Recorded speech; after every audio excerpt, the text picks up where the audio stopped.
Hi, Sylvia. Hi, Francis. How are you? What would be the best approach to all the remains of the separate self, Yes. like habits and also feelings that are returning? I think it's the eagerness to live our life in accordance with our understanding.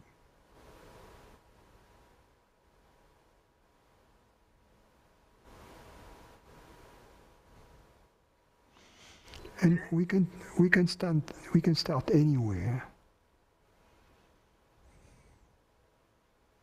We can start with the way we perceive the world and the body.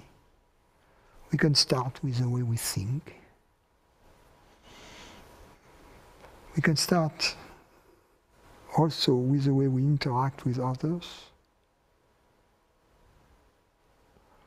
We can start with the way we face events in our life.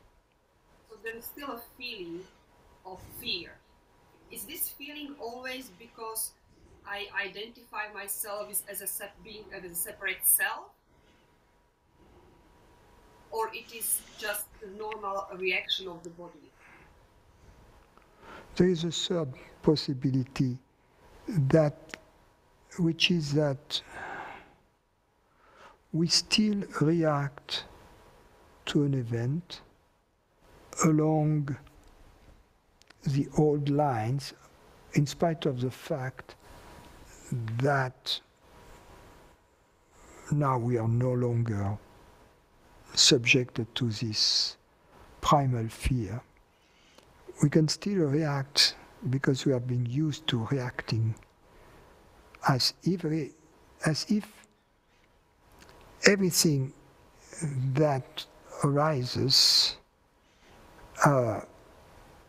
was a question of life and death, right?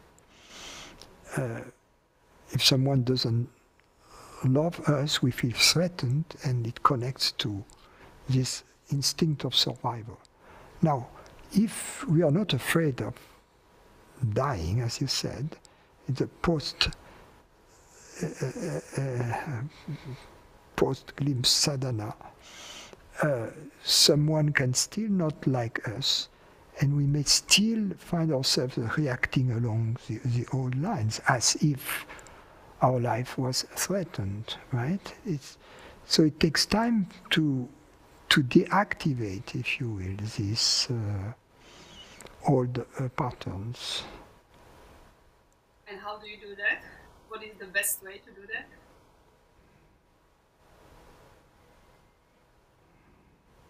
I think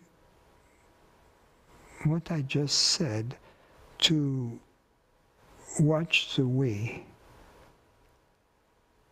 we perceive the body and the world, watch our thoughts, the way we think, watch the way we interact with others, watch the way we react to events that happen in our life. These are the areas which are interesting. In the beginning, the emphasis on the first two aspects, because the way we think and the way we feel are going somehow to direct the way we interact and the way we react. So we have to start with first things first. So every time we think along the line of being a separate person, we lose the communication with others. It may be very subtle. So we have to become aware when we lose this communication. And when that happens, to do our best at that moment to reconnect. But this reconnection is impossible the moment we believe to be a separate person. It's simply impossible. So we have to erase this belief. There is no connection based on being a person, I am this, you are that. There is no possible connection. And then the way we feel, we experience our body and the objects around it. That's very important to more and more get this. And then the last thing is the way we react to events and the way we interact with people. But all of that is basically how we live our life, because how we live our life, we think, right? We feel, we perceive, we interact with people, and we act and react. So that kind of sums up our life. So in a sense, our life becomes a work in progress. Our life becomes a work of art in progress. We are the artist, right? Creating a new life, and some of us may like to focus on some areas down the road. Someone who is an artist may decide to really found the creativity in the art. A scientist may be more interested in how we relate to others. What I have noticed that when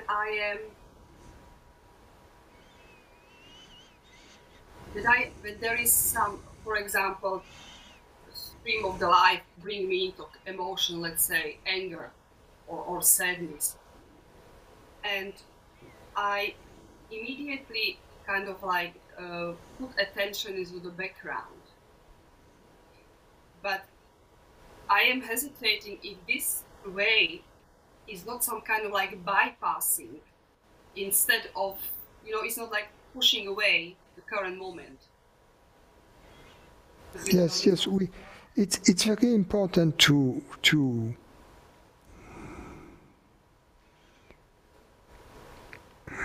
not to bypass it in the beginning, to see a clear line that enables us to trace back our current anger to the belief to be a separate person. That's very important. To verify this. And more generally speaking, every time we experience any kind of negative emotion, to trace it back, to do a post-mortem of it, and to trace it back to this identification with a person. At some point, we don't need to do that any longer, because we know that that's the reason. We have verified often enough, then we can take the shortcut. It's the same thing if at some point we experience, let's say, in a relation with another person, a lack of communication. It's interesting to ask ourselves, in this specific case, when did we lose it? What happened there? And to verify that at that moment there was identification with the body-mind. It's often sufficient to trace it back to fear. Because if there is fear, automatically there is identification with the body mind. That's obvious, right? So, but at least to trace it back to fear. But then there is a moment when we know that enough, with enough certainty, that if we feel that there is a lack of connection, okay, there is identification. And all we can do is, in our own case, understand it, and then try to tell the other person, look, stop it. You are identifying in this moment. At this moment, there is no need to believe to be a separate person. That's how we got separate, right? There is no need for that.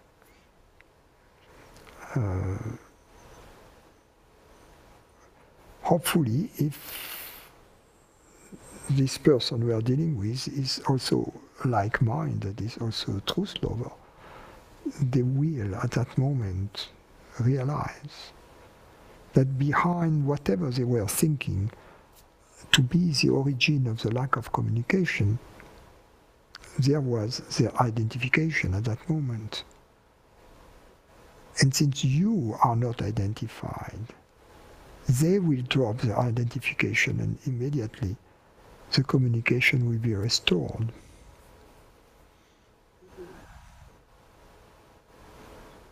Would you say it is necessary also to trace back, to find out that, for example, that I'm still holding on the belief that or my happiness is depending on somebody else's approval or something like that? If my happiness is, if I feel that my happiness, if I realize that I believed that my happiness was dependent on somebody else's approval, the question remains, do I still believe that way? Or having discovered that I was believing that way, knowing better, I have already, through my understanding, dropped this belief, you see? Or do I stick to this belief in spite of having seen, you know? But if it's repeated you over and over, that must be still something that I'm holding on, right? In this case, the question is not to be or not to be, it's to believe or not to believe, right? That's the question. Do I still believe to be separate or not? Do I persist? Do I stick to this gun? You know, that's.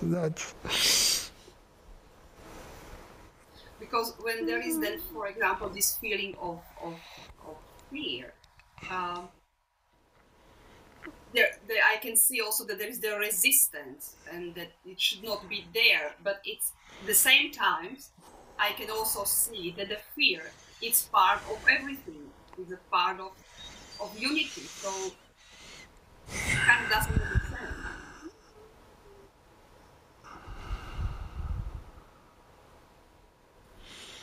Well, if you truly see it, not intellectually, right?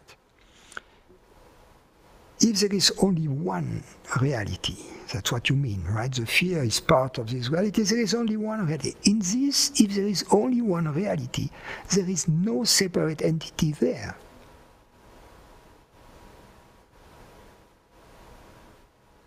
So in this case, the fear drops instantaneously.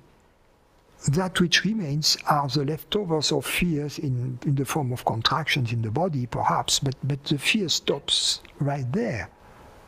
If the fear remains, it means that we still believe to be a separate entity.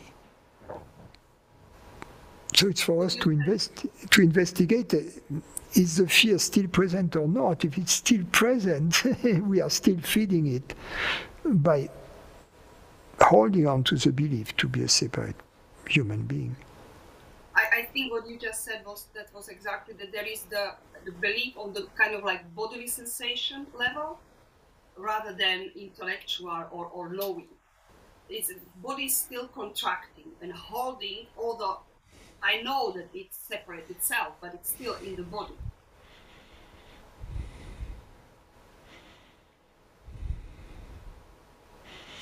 Yeah, but we have to know, then we have to ask the question, because there are two things. There can be fear, residues of fear in the body. They are just bodily sensations. But there might be the feeling to be separate in the body, which is totally different. Can you explain it? How do I know what is the difference? Well, one is the effect, the fear. The other one is the cause, the feeling to be separate. The feeling to be separate is more subtle and is not unpleasant. It's kind of cute. We kind of like it. The fear is unpleasant. It's a negative emotion. We want to kill, or we want to avoid being killed. So that's a basic mechanism of fear. Aggression and defense. So it's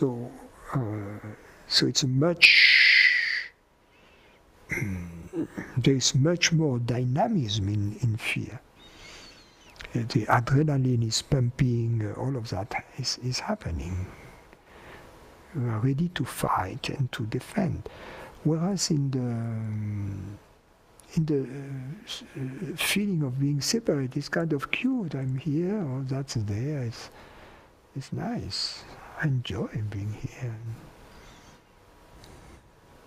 So would you say that, for example, somebody who is really established in a true, like, let's say you, if you are facing some whatever life turbulence and there is coming fear, do you also feel it on the bodily level?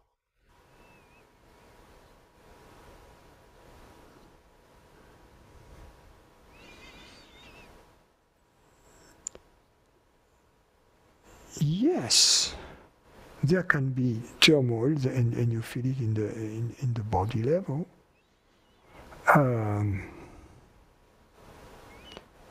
The question is, does it last? Does it maintain itself for days?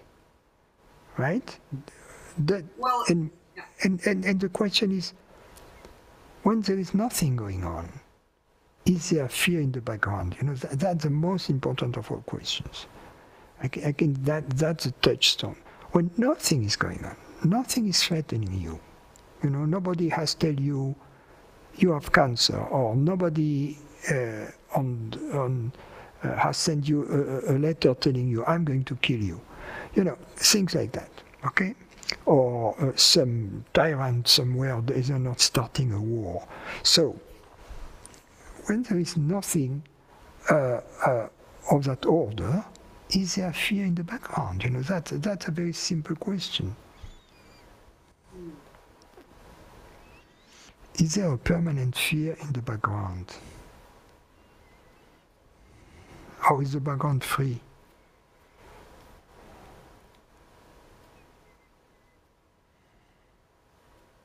Yeah, I see now. And so, seeing the unity even in this fear, it's actually everything surrounded by love and acceptation. So, if I know that, then embracing it would be much easier, or would be kind of, because at this moment I still see that there is coming like rejection, like no. But it should be really like completely embracing, because it's part of unity.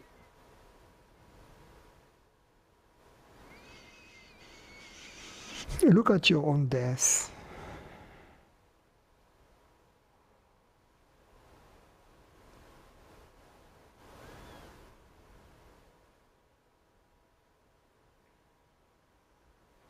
And ask yourself, Thank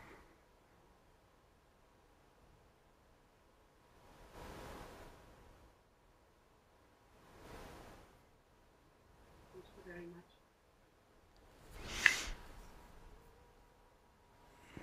Monica. Hi. When you say not knowing, to me it means like not knowing anything, not knowing that maybe, sorry if it sounds stupid, but maybe I'm awareness as well, just not knowing anything, not taking anything from any teachings, no knowledge at all. And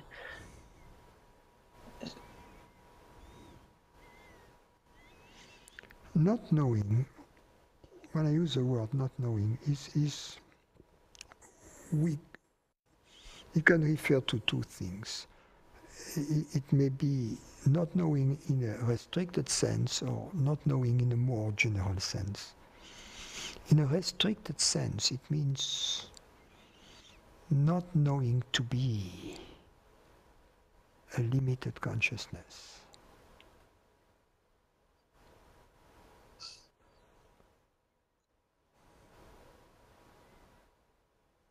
That's what it means.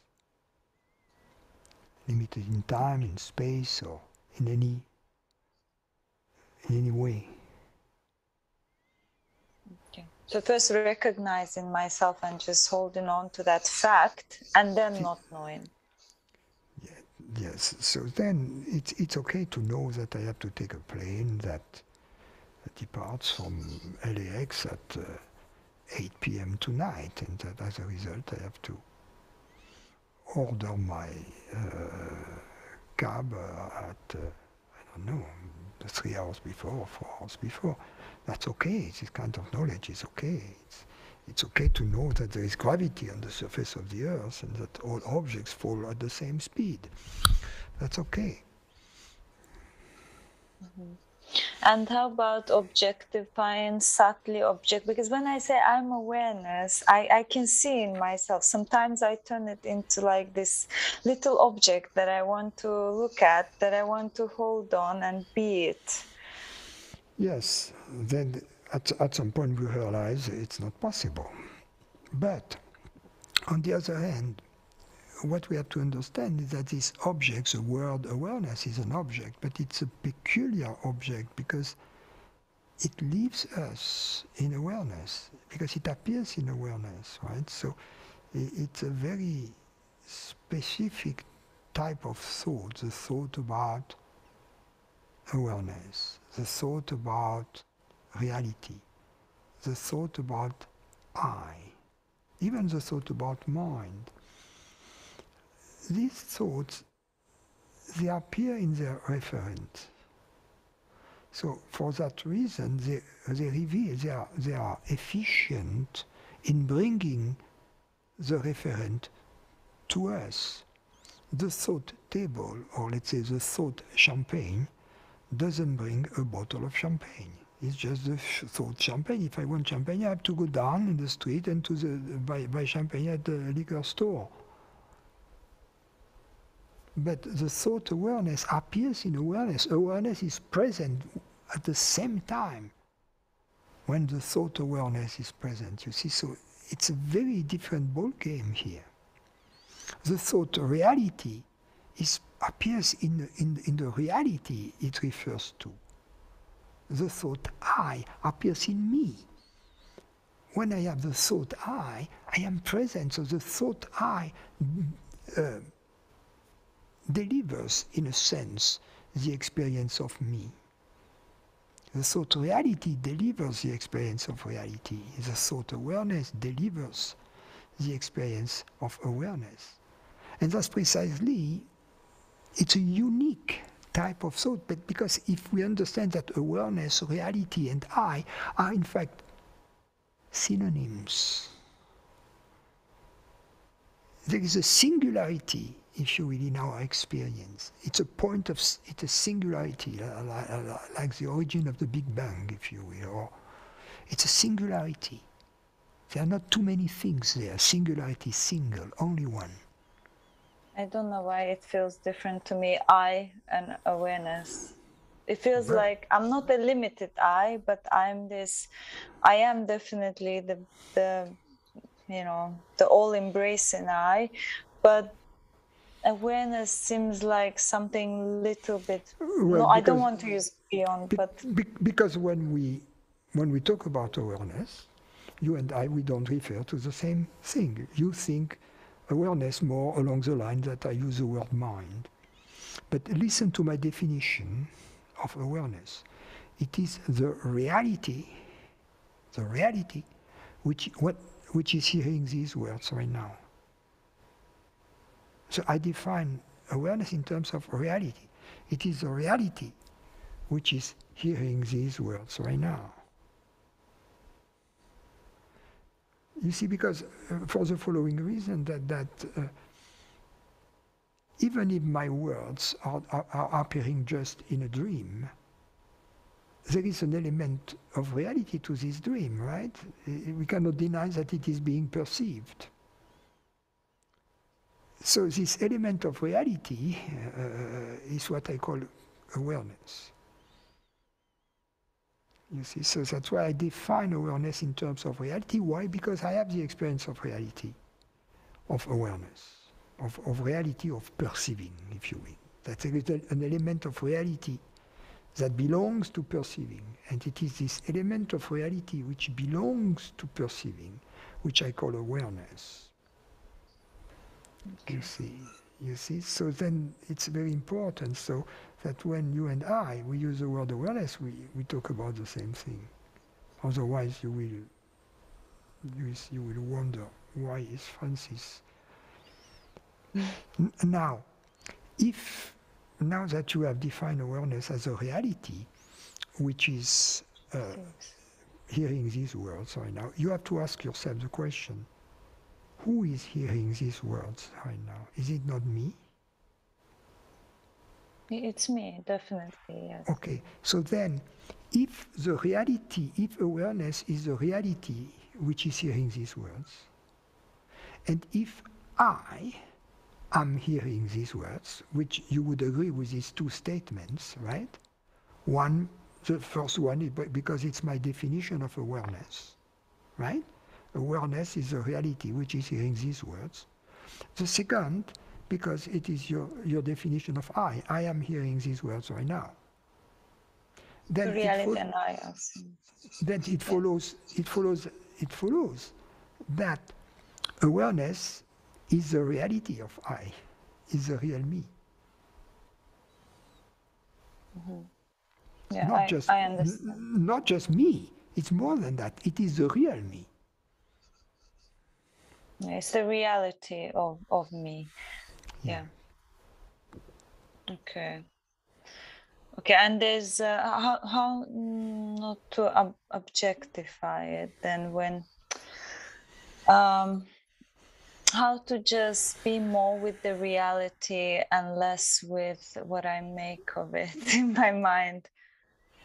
Just clarify your mind, understand. It's through understanding that's the fastest path. If it will clarify itself, think about it. If we clarify, you are perfectly equipped. You have the intelligence for that. Don't worry, it will clarify itself. That's the fastest way. Mm-hmm. Okay. Because when normally if I meditate, I just see that I want to go to that place, or I want to self-create. I see that my mind is in action, it's just like trying to create. I see that, and I'm like, okay, it's definitely something's going on here. Trust your understanding and trust your experience. Okay, I will. Thank you for clarifying that for me. And just one question as well. I notice you call God doesn't have a gender, I know, but you call God she. I'm just curious why. I like it, but any reason why? I know there's no gender, but I just like it. You're not going to love this one. It's just a joke, right? Because she changes her mind. Oh my God. That's a good one. Okay, that's really good. Yeah. Okay. Okay, that's brilliant. I love it. Thank you, Francis. Yeah. True. What's true is true. Yeah.